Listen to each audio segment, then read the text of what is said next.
The lights of Kepler station stretched endlessly in all directions, creating a galaxy of stars inside the massive space station. Captain Jake Morrison stood near the viewing window, watching ships from dozens of different worlds dock at the station. Each vessel looked different from the others. Some were sleek and silver, others looked like living creatures made of metal, and a few seemed to bend light around them in ways that hurt to look at. Today was the Galactic Trade Summit, the biggest gathering of alien species in known space. Jake had never seen so many different beings in one place before. Tall blue creatures with 4 arms walked beside short furry beings that rolled instead of walking. Flying, jellyfish-like aliens drifted through the air, while robot-looking beings clicked and beeped to each other in their electronic language. Jake adjusted his uniform and walked toward the main conference hall. As one of 3 human representatives, he needed to make a good impression. Humanity was still new to this galactic community, having only made first contact 5 years ago. Most alien species still saw humans as primitive newcomers who had barely learned to travel between stars. The conference hall was enormous, with tables arranged in a wide circle. Each table had symbols showing which species sat there. Jake found the human table, where Ambassador Kate Phillips and Dr. Alex Turner were already waiting. Kate was reviewing her notes one more time, while Alex was staring wide-eyed at all the different aliens around them. "This is incredible," Alex whispered to Jake. "Look at that species over there. They seem to be made entirely of living crystal." Jake looked where Alex was pointing and saw beings that looked like walking gemstones, their surfaces reflecting the lights in rainbow patterns. "Try not to stare too much," Jake said quietly. "We want to seem professional." The ceremony began with the Galactic Trade Council announcing new partnerships and agreements. Then came the gift exchange, a tradition where species offered presents to show friendship and respect. Jake watched as beautiful artifacts, advanced technologies, and rare materials were exchanged between different alien races. The Zephyrian ambassador stepped forward. Veltar was tall and thin with pale green skin and 3 large black eyes. His people were known throughout the galaxy as master traders and diplomats. They considered themselves superior to most other species, especially newer ones like humans. Veltar moved gracefully from table to table, presenting gifts with flowing speeches about friendship and cooperation. To the crystal beings, he gave a device that could create any sound imaginable. To the floating jellyfish creatures, he offered rare minerals that glowed with their own inner light. Each gift was met with appreciation and thanks. Finally, Veltar approached the human table. His 3 eyes looked at Jake, Kate, and Alex with what could only be described as disgust. He paused for a long moment as if deciding whether humans were even worth his time. "For the humans," Veltar said, his voice carrying a tone that made it clear he thought little of them. "We offer this diplomatic gift." He gestured, and 2 Zephyrian assistants brought forward a containment unit. Inside was something that made several nearby aliens step back in obvious revulsion. The creature looked like a mass of clear, jelly-like tissue that constantly changed shape. Parts of it glowed with strange lights that pulsed in no pattern Jake could understand. It seemed to writhe and twist as if it was in pain, though there was no way to tell if that was really the case. "This is a Mordaki symbiont," Veltar continued, his voice dripping with false politeness. "It is highly intelligent, we are told. However, its appearance has proven challenging for most civilized species. 17 different races have already rejected this particular specimen. Perhaps your kind will find some use for it." Jake heard murmurs from other tables. Some aliens were laughing quietly, while others made sounds that were probably their version of disgust. It was clear that this was not meant as an honor. The Zephyrians were giving humans what nobody else wanted, like offering garbage to someone you didn't respect. Kate and Alex both looked uncomfortable.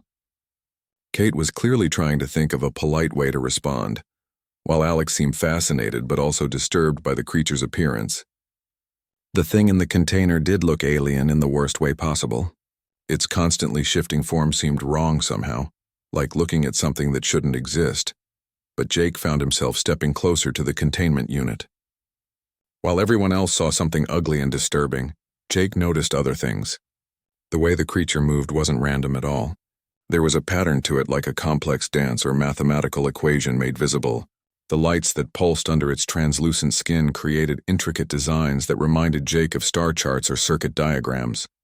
Most importantly, Jake could see intelligence in its movements. When he moved closer, the creature seemed to respond, turning toward him in what felt like curiosity rather than aggression. For just a moment, its chaotic pulsing slowed to a steady, almost peaceful rhythm.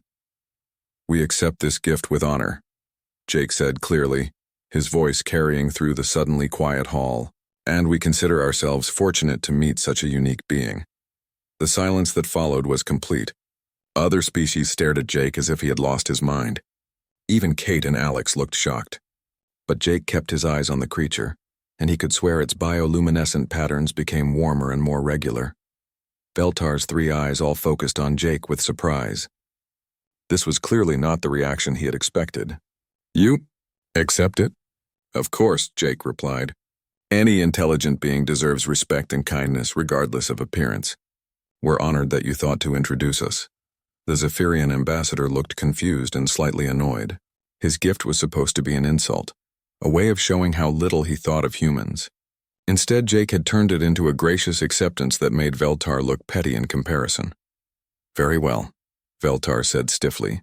"The creature is yours. May you find what you seek in each other." As the ceremony continued, Jake stayed near the containment unit. The creature inside seemed calmer now, its movements less frantic and its lights pulsing in gentle, almost musical patterns. Other species gave Jake strange looks, some pitying, others amused. They clearly thought humans were either too stupid or too desperate to know they had been insulted. But Jake didn't care what the others thought. Looking at this being, he didn't see something ugly or unwanted. He saw someone who had been alone and rejected, someone who might have incredible things to offer if anyone bothered to look past the surface.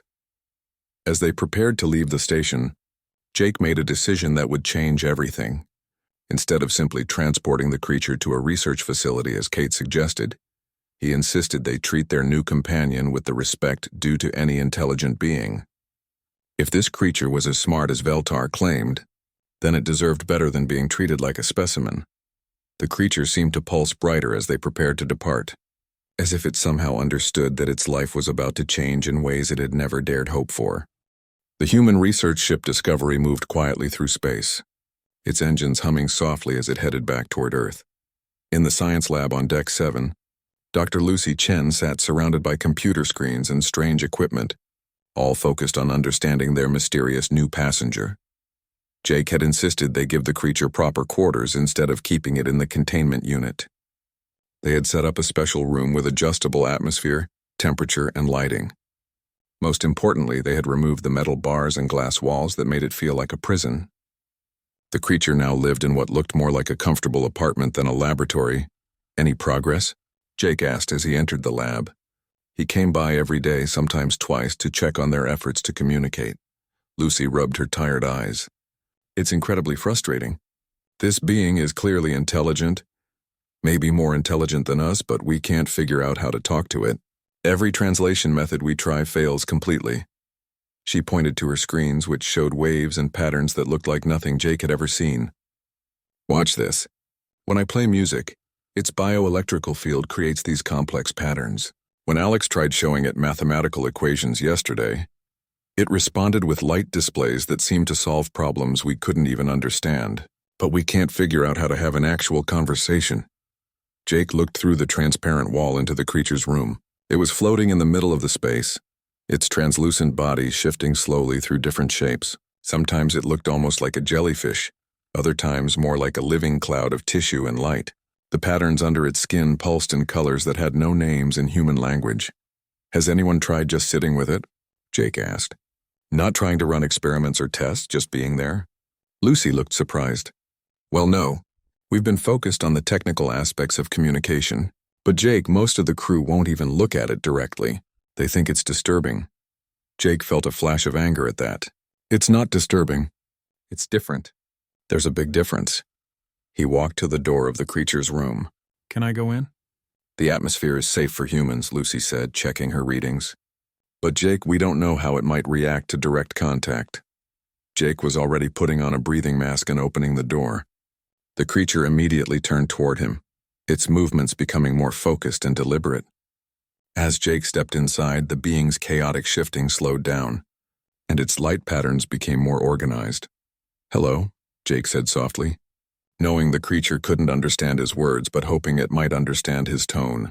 I'm sorry nobody has visited you properly. That wasn't right. The creature floated closer, stopping just a few feet away. Up close, Jake could see that what looked like random flesh was actually incredibly complex. Tiny structures that might have been organs or might have been something else entirely moved through the translucent tissue. The lights weren't just random either. They formed patterns that reminded Jake of music written in mathematics, or mathematics written in light. Jake sat down on the floor, making himself less threatening. You're beautiful, he said quietly. I don't know why others can't see it, but you are. The creature's lights pulsed brighter for a moment, then settled into a warm, steady rhythm that felt peaceful. Jake found himself relaxing in a way he hadn't expected.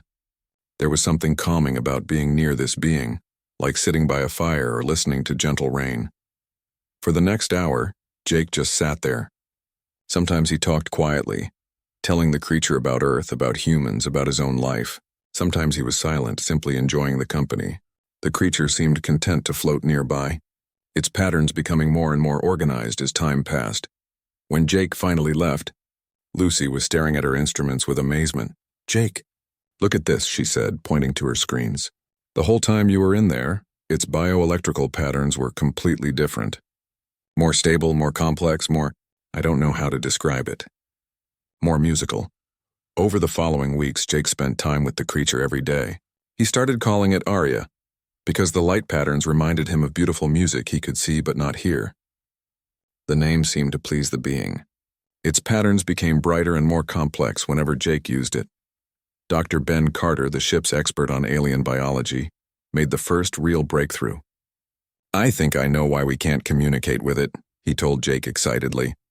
This being doesn't think in 3 dimensions like we do. Look at these scans. Ben showed Jake images that hurt to look at, shapes that seemed to fold in on themselves in impossible ways. Aria doesn't just live in our 3-dimensional space. She exists in at least 11 dimensions that we can detect, maybe more. Her thoughts happen in mathematical spaces we can barely imagine. What does that mean for communication? Jake asked. It means that what looks ugly or disturbing to us is just how we see a small part of something much larger and more complex. It's like, imagine if a 2-dimensional being tried to understand a human by only looking at a shadow on the wall. They'd see something flat and distorted that changed shape in ways that made no sense. The breakthrough came when Lucy figured out how to build a device that could translate some of Aria's multi-dimensional communication into something humans could understand. It was crude and limited, but it worked. The first message they received made everyone in the lab stop what they were doing. Thank you for seeing me as beautiful. I have been alone for so long. Jake felt his heart break a little. Through the translation device, they learned that Aria had been passed from species to species for years. Each race that received her saw only ugliness and strangeness. None had tried to understand her or communicate with her. She had been treated like an object, a thing to be studied or traded, but never as a person with thoughts and feelings. How long have you been alone? Jake asked through the translator. Many of your years. My people were scattered when the galaxy decided we were too ugly to deserve respect. I am the last of my kind that travels among the stars. The others hide in places where no one can see them. You're not alone anymore, Jake promised. And you're not ugly. You're the most beautiful being I've ever met. The lights under Aria's skin pulsed with what Jake was learning to recognize as happiness. For the first time since coming aboard the Discovery, she began to share her knowledge with the humans who had shown her kindness. What she taught them changed everything they thought they knew about the universe. Aria's people, the Mordaki, had spent thousands of years studying mathematics and physics that most species couldn't even imagine.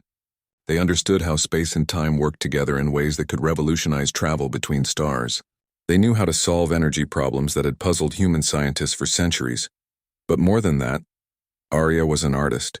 She created sculptures made of light and mathematics that existed in multiple dimensions at once. She composed music that was written in equations and painted pictures with energy itself. Her art was so far beyond human understanding that it took special equipment just to see tiny pieces of it. Jake realized that the galaxy hadn't just rejected Aria because she was ugly. They had rejected one of the greatest minds and artists in known space, simply because she looked different from what they expected. As the Discovery continued its journey home, Jake spent more and more time with Aria. She taught him to see patterns in her movements that told stories. She showed him mathematics that described the beauty of stars being born and the sadness of worlds that died alone. Through her, Jake began to understand that intelligence and beauty came in forms that most beings never bothered to look for. And slowly, without fully realizing it was happening, Jake began to fall in love with the most remarkable person he had ever met. 3 months had passed since the Discovery left Kepler Station, and the ship buzzed with excitement over the incredible discoveries Arya had shared. In the engineering section, Dr. Lisa Wong stared at equations that seemed to dance across her computer screen, each symbol representing ideas that could change human technology forever. "This is impossible," Lisa muttered, though she'd been saying the same thing for weeks. "According to everything we know about physics, this shouldn't work. But the math is perfect." Arya floated nearby, her translucent form shifting through colors that Lisa had learned meant patience and gentle amusement. Through the translation device they'd built, Arya's voice came through as a warm musical tone. "Your species thinks in straight lines," Arya explained. "You see space as empty area between things. But space is not empty. It is full of layers, like many sheets of paper stacked on top of each other. When you learn to step between the layers, travel becomes simple." Lisa shook her head in wonder. The mathematics Arya was teaching her weren't just theoretical. They were practical instructions for building engines that could move ships between dimensions, making travel across the galaxy as easy as crossing a room. The implications were staggering. In another part of the ship, Dr. Ryan Brooks was having his own breakthrough. The physics equations Arya had shared solved energy problems that human scientists had struggled with for generations. Clean energy, unlimited power, the ability to create matter from pure energy. It was all there, written in mathematical language that was beautiful in its simplicity once you understood it. "Jake," Ryan called excitedly as Jake entered the physics lab. "You have to see this. Arya just showed me how to create a perfect energy converter. We could power entire cities with devices smaller than your hand." Jake smiled as he watched his crew members discover the gifts Arya had to offer. But he knew that her scientific knowledge, impressive as it was, represented only a small part of who she really was. The more time he spent with Arya, the more he understood that she was primarily an artist whose medium happened to be mathematics and energy. In the observation deck that had become their favorite meeting place, Jake watched Arya create one of her sculptures. She moved through the air like a dancer, her body shifting and flowing as she manipulated energy fields that human eyes could barely see. Slowly, a structure began to form in the space around them. To Jake's limited three-dimensional perception, it looked like a flower made of light, with petals that existed in layers of space folded on top of each other. But through the special viewing equipment Arya had helped them build, Jake could see glimpses of its true form. The sculpture existed in 11 dimensions simultaneously, telling a story about the birth and death of stars while also being a mathematical proof about the nature of time. "It's incredible," Jake breathed, watching the colors shift and dance through spectrums that had no names. "This is a simple piece," Arya replied, though Jake could hear pleasure in her voice at his reaction. "Among my people, I was considered a modest artist. We created symphonies of mathematics that could make entire worlds weep with joy. We wrote poetry in the language of physics itself. What happened to them? To your people?" Arya's lights dimmed with sadness. "We were the galaxy's teachers once. Other species came to us to learn about the deeper mysteries of existence. But as the galactic community grew, appearance became more important than wisdom. Species that were beautiful by conventional standards gained influence and power. Those that were different, like my people, were gradually pushed aside." She created another sculpture as she spoke, this one darker, showing the slow breaking apart of something once beautiful and whole. "Eventually, we were told we were too disturbing to be seen in civilized space. Our knowledge was still wanted, but we ourselves were not welcome. Some of my people went into hiding. Others, like me, became gifts to be traded, specimens to be studied. The galaxy kept our mathematics but threw away the mathematicians." Jake felt anger building in his chest. "That's not right. That's not justice." "No," Arya agreed. "But it is the way of things. Beauty, intelligence, worth. These are decided by those with power. And those with power rarely look past the surface of things." As word spread through the galaxy that humans had accepted the ugly Mordaki, reactions were swift and harsh. Ambassador Kate received angry messages from several alien governments. The Zephyrian Empire sent official complaints about humanity's lack of standards.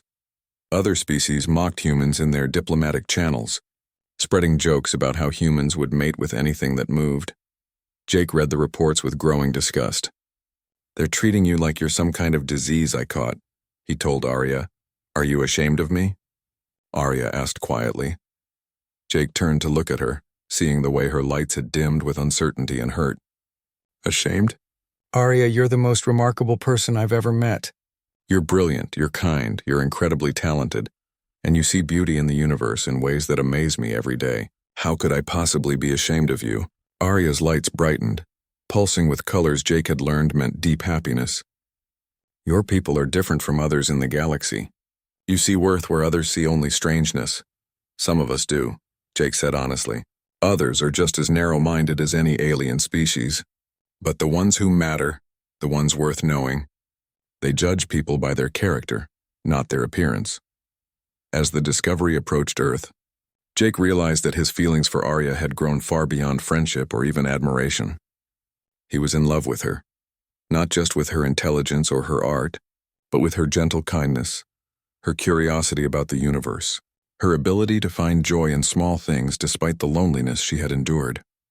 The problem was that their relationship challenged everything the galaxy believed about compatibility between species. Love between different alien races was uncommon but not unknown. However, those relationships were usually between species that were similar enough to understand each other's emotions and needs. No one in galactic history had ever fallen in love with a being as different as a Mordaki. "Arya," Jake said one evening as they watched stars drift past the observation windows, "I need to tell you something important." She turned toward him, her attention focused in the way that always made Jake feel like he was the most important thing in the universe. "What troubles you, Jake?" "I'm in love with you," Jake said simply. "I know that probably doesn't make sense. I know we're different species, and I know the galaxy thinks our friendship is already inappropriate.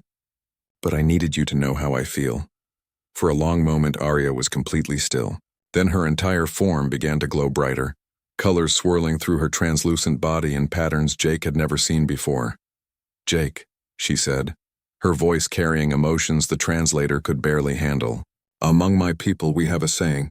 True beauty is found not in the shape of the body, but in the shape of the soul. Your soul is the most beautiful I've ever encountered." She moved closer, her form shifting into something that seemed more solid, more present. "I have been alone for so long that I had forgotten what it felt like to be seen as worthy of love. You have given me back my sense of self-worth. If what you feel for me is love, then what I feel for you is a word my people invented that means love deeper than the space between stars." Jake felt his heart racing. "So we're together? Is that what this is?" "If you want us to be," Arya said softly. "Though I must warn you, the galaxy will not approve. They already mock you for accepting me as a friend. If they learn you love me, the reaction will be much worse." Jake looked at this incredible being who had already given him so much: knowledge, friendship, a new way of seeing beauty in the universe. She was offering him love that was deeper and more meaningful than anything he had ever imagined possible. "Let them mock," Jake said firmly. "Let them be angry. Let them cut off diplomatic relations if that's what they want. I'd rather have real love with you than fake respect from people who judge others by their appearance." As Jake and Arya's relationship deepened, Jake began to understand that his love for her had changed him in fundamental ways. She had taught him to see beauty where others saw only ugliness, to find value where others saw only waste. And that new way of seeing made him realize something important about the galaxy they lived in. The universe was full of beings like Arya, people who had incredible gifts to offer but were rejected because they were different.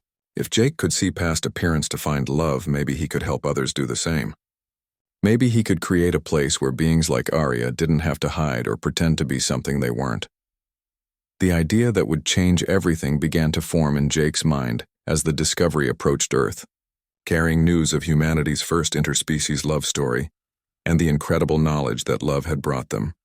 Earth's blue surface grew larger in the Discovery's view screen as the ship approached humanity's homeworld. Jake stood on the bridge watching his planet get closer, but his mind was focused on the woman he loved who floated beside him. Over the past 6 months, his relationship with Arya had grown deeper than he'd ever thought possible. "Are you nervous about meeting my world?" Jake asked, turning to look at Arya's ever-shifting form. Her bioluminescent patterns pulsed with what Jake now recognized as gentle amusement mixed with concern. "I am curious about your people, but I am worried about how they will react to us." Jake understood her concern. Even aboard the Discovery, their relationship had caused problems. Some crew members supported them completely, while others whispered that Jake had lost his mind. Dr. Lucy Chen had become one of Arya's closest friends and strongest defenders. But Chief Engineer Tom Brady had requested a transfer, claiming he couldn't work on a ship where unnatural relationships were allowed. "Whatever happens," Jake said softly, "we'll face it together." Arya had been working with Dr. Chen to create a partial three-dimensional form for herself. It was still clearly alien, still obviously non-human, but it allowed her to interact more easily with Jake and others. When she chose to, she could make parts of her body more solid, more present in normal space. It took enormous energy and concentration, but she did it because she knew it made Jake happy. The first few weeks on Earth were a whirlwind of meetings, interviews, and demonstrations. Human scientists were amazed by the knowledge Arya shared. Her mathematics led to breakthroughs in energy production, space travel, and medical technology. Universities fought for the chance to study with her. Governments offered massive amounts of money for exclusive access to her discoveries. But the focus on Arya's scientific value made Jake uncomfortable.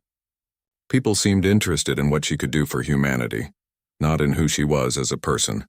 They treated her like a valuable resource rather than an intelligent being with her own thoughts and feelings.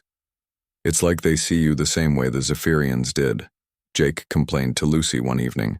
"As a thing to be used, not a person to be respected." Lucy nodded sadly. "I've noticed it too. They ask me about her discoveries, but no one asks about her poetry or her art. No one cares that she's funny, or that she worries about being a burden, or that she dreams about seeing her people again someday." The media attention was even worse. News reports focused on the bizarre romance between Jake and the alien creature. Talk shows brought on experts to debate whether relationships between humans and non-humanoid species should be legal. Religious leaders argued about whether such love was natural or sinful. Jake tried to ignore the criticism, but it wore on both him and Arya. She began to dim her lights around strangers, making herself as small and unnoticeable as possible. The confident, joyful being Jake had fallen in love with started to withdraw. "Maybe they're right," Arya said one night as they sat together in Jake's apartment. "Maybe what we have is wrong somehow. Maybe I'm being selfish by wanting to be with you." Jake felt his heart break at the sadness in her voice. "Arya, look at me, look at us. What we have is beautiful. It's real. It's built on respect and understanding and genuine care for each other. How could that possibly be wrong?" He took her hand, marveling as always at how she could make herself solid enough to touch while still maintaining her true multidimensional nature. "The people who criticize us don't know you. They've never seen you create art that could make angels weep. They've never heard you laugh at terrible jokes or watched you worry about whether you're eating too much of our food supplies. They judge what they think we are, not what we actually are." Arya's form brightened slightly. "You always know how to make me feel better." "But Jake, the criticism is getting worse. Your government officials are starting to ask questions about our relationship. Some want to study me to find out how interspecies bonding works. Others want to separate us for what they call the good of both species." Jake had heard the same rumors. There were people in high places who saw his relationship with Arya as either a scientific opportunity or a diplomatic problem that needed to be solved. The idea that anyone would try to separate them filled Jake with cold anger. "They can't force us apart," Jake said firmly. "We're both adults making our own choices." But even as he said it, Jake knew that governments had ways of making people do what they wanted. They could transfer him to a post on the other side of the galaxy.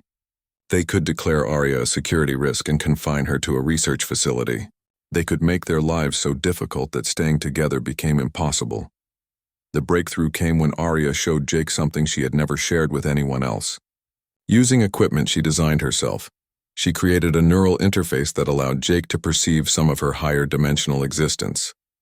"This will be overwhelming," Arya warned him. "Your mind isn't built to process this kind of input.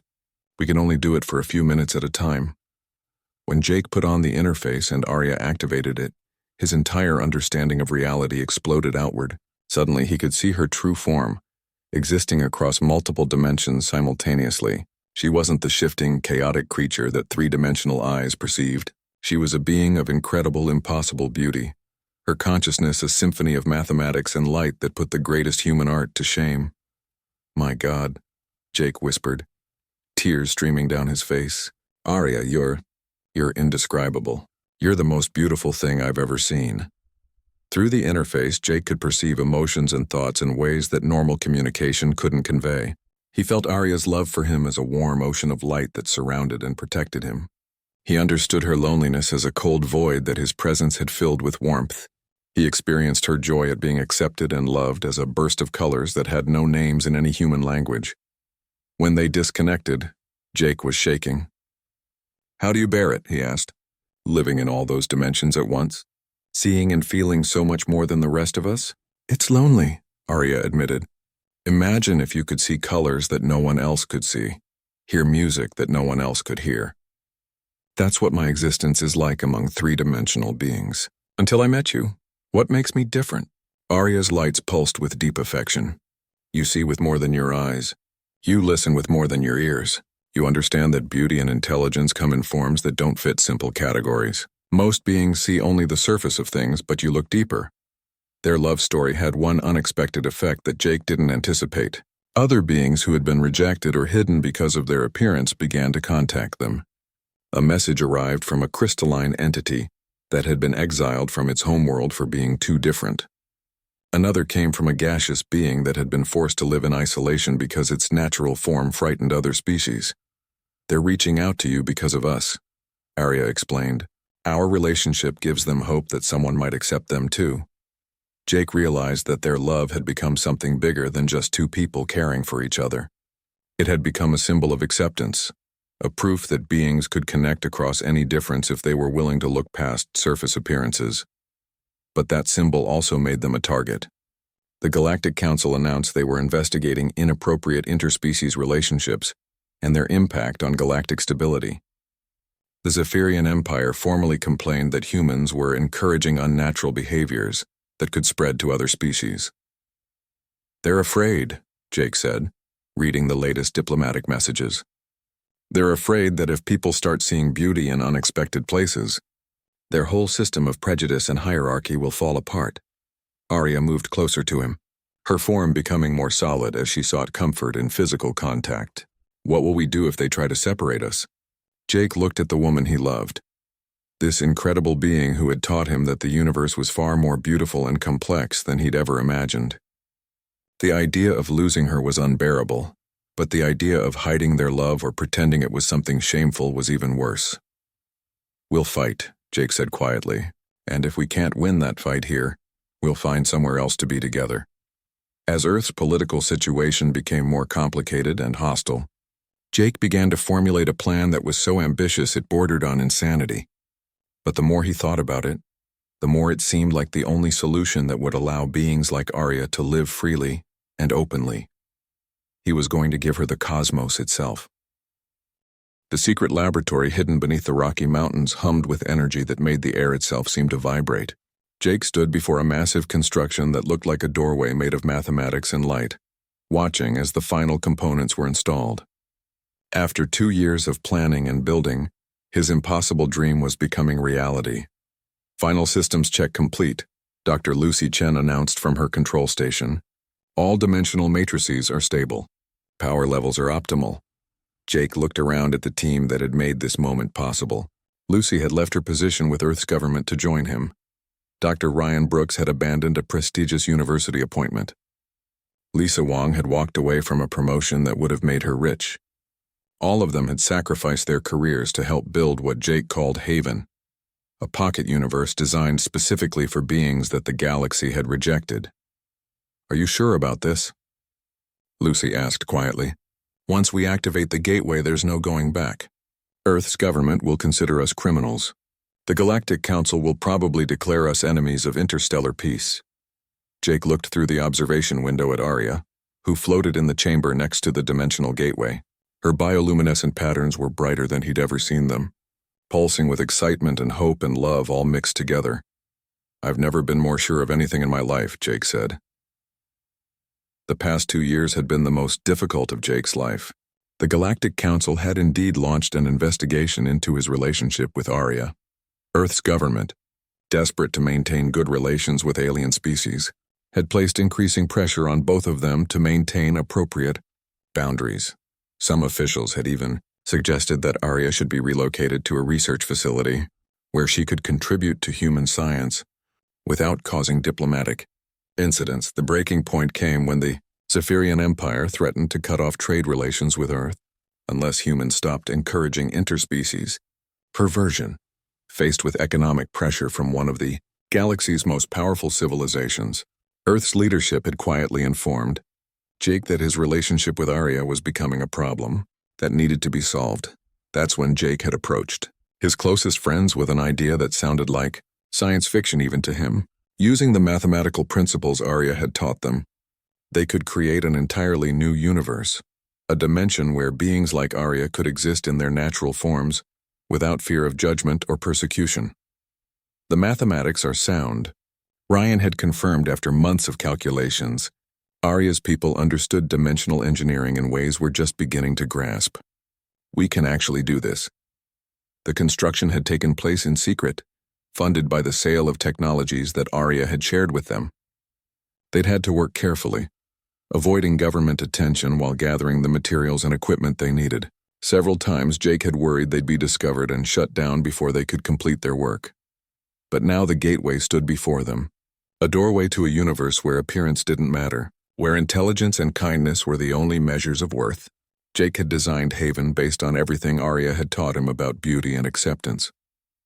It would be a place where multidimensional beings could exist freely, where those who had been rejected by the galaxy could build a civilization based on true understanding rather than superficial judgment.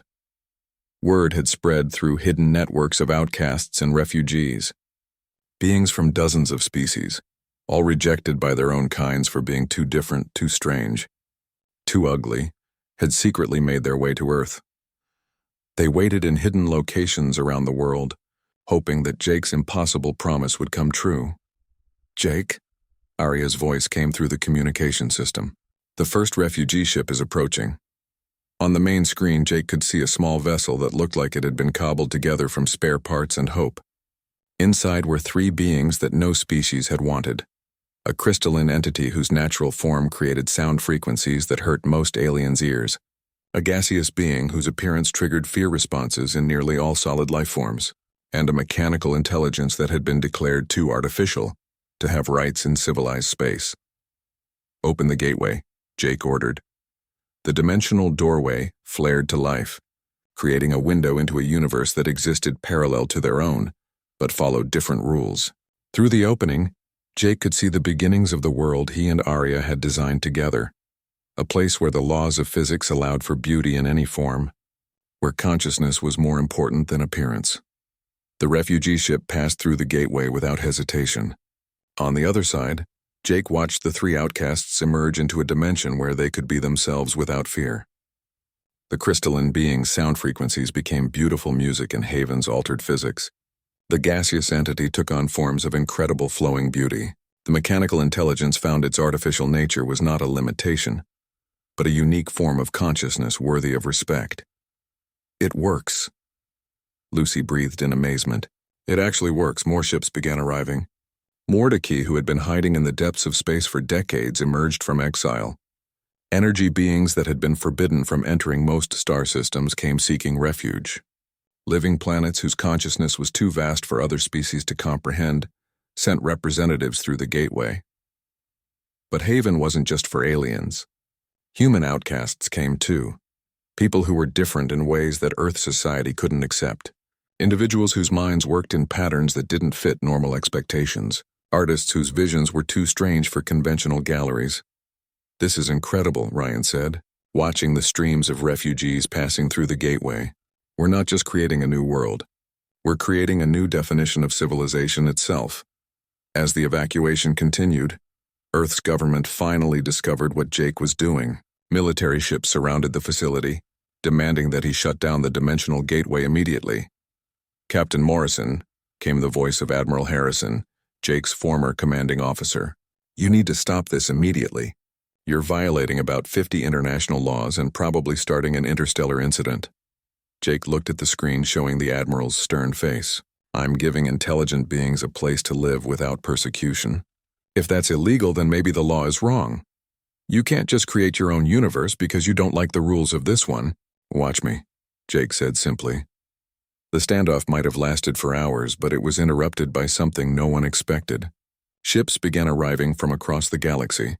Not refugees this time, but official vessels from various alien governments. They had come to stop the exodus of beings they had rejected, suddenly realizing the value of what they were losing. "We demand the return of our former citizens," announced a Zephyrian commander. "These beings may be ugly, but they possess knowledge and abilities that belong to our civilizations." Jake felt a cold fury at the hypocrisy. You threw them away because they were too ugly to look at. Now you want them back because you realize they're useful? Through the gateway, Jake could see Haven beginning to flourish. The refugees weren't just surviving in their new universe, they were thriving. They were building cities that existed in 11 dimensions simultaneously, creating art that redefined the concept of beauty, solving mathematical problems that had puzzled civilizations for millennia. "Jake," Arya said softly, approaching him as alien warships gathered outside the facility. "It's time for us to make our choice." Jake knew what she meant. They could stay in the normal universe and fight a battle they probably couldn't win. Or they could pass through the gateway into Haven and help build the new civilization they had created. But crossing over would mean undergoing a transformation that would allow Jake to exist in multiple dimensions like Arya did. He would gain the ability to perceive the full beauty of the universe, but he would also be cut off from baseline humanity forever. "If I go through," Jake asked, "will I still be me?" "You'll be more yourself than you've ever been," Arya promised. "You'll see and experience things that normal humans can't even imagine. But yes, you'll still be Jake Morrison, the man who looked at something the galaxy called ugly and saw beauty instead." Jake looked around at his team. Lucy was already preparing for her own transformation, eager to explore the scientific possibilities of multidimensional existence. Ryan was discussing mathematical theorems with a group of refugee scientists, his eyes bright with excitement about the discoveries waiting in Haven. Lisa was working with mechanical intelligences to design new forms of technology that would benefit all types of consciousness. "What about you?" Jake asked them. "Are you ready for this?" "We've been ready since the day we decided to help you build this place," Lucy said with a smile. "Besides, someone needs to make sure you and Arya don't get too carried away with the romance and forget to establish proper scientific protocols." As alien ships began demanding entry to the facility and Earth's military prepared for a confrontation that could spark an interstellar war, Jake made his final decision. He had spent his entire adult life serving in humanity's space fleet, representing his species among the stars. But now he had found something more important than duty to any single species.